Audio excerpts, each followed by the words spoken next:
So it has been a fairly long time since I've uploaded a video, and that's just due to work commitments. And if anyone's seen my latest video, or second or third latest video, we moved into a new shop, so we've basically just been getting that off the ground and basically just working at it as you do. So I haven't had a lot of time to make a lot of videos. So anyway, last night I came home from work. It was a Friday. I had a little bit of energy left. I wanted to 3D print a part for the RC boat that I printed a couple of months ago that I just wasn't happy with. So I've printed, it's a magpie now. So I've printed the part, but now what I'm going to do is I'm going to show everyone how to remove,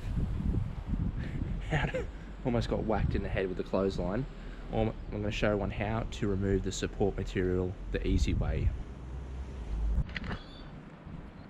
So that is the old part that I 3D printed ages ago when I was a bit of a novice to 3D printing. It works out pretty well. It's just too bulky. So here is way too thick, as in like width. That section here is fine. It's just too bulky for what I wanted it to do. And I messed around with the settings on the new part. You can see this here has actually got a little bit of... It's super windy here in Australia today as well. It's actually got a little bit of flex in it. And this here is the new and improved part. You can see hardly any flex. I've printed it extremely strong. It's about 30% infill, but it's got about 25 and 15 top and bottom lines.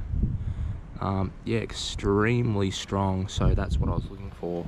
But I've got to remove the support material from the top and bottom, so I'm going to show you the easy way how to do that. Alright, so what I've done is I've got a vise, I've got a small little hole punch or center punch. Now this hole here, or I should say the tip of it, is just a little bit smaller than this here. So what I'm going to do is I'm going to open up the vise. I'm going to put this bit of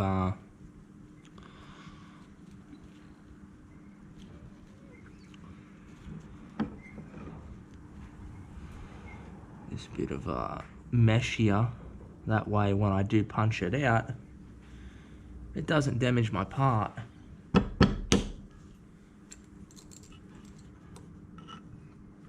So there's a little support piece. There's my hole, and my part is not scratched. So we're just going to go ahead and continue that for the next piece.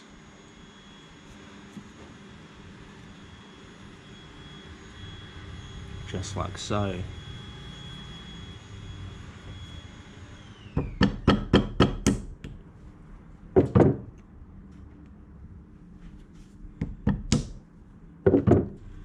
And that is how you remove support material quick and easy.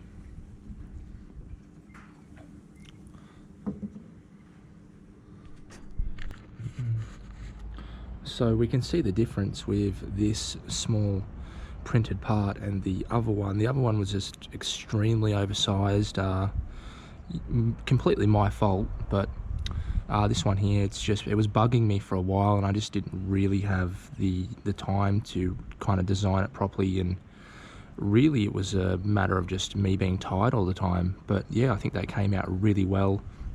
You can see the rudder moves nice and free. And yeah, overall it's a really nice looking part.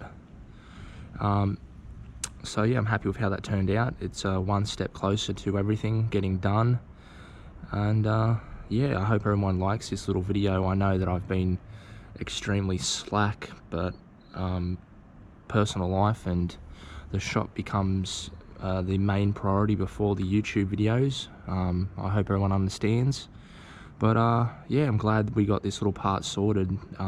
and it's not hanging over my head, because I kind of knew in the back of my mind that that other piece wasn't really going to work. It didn't seem strong enough. It had a lot of flex, while this part here was extremely strong, and it actually looks a whole lot aesthetically better. So yeah, that's it. So that's a little bit of an update and a little bit of how to remove support material, etc. And yeah, I hope everyone has a really great day. It's an extremely sunny day here in Australia as well.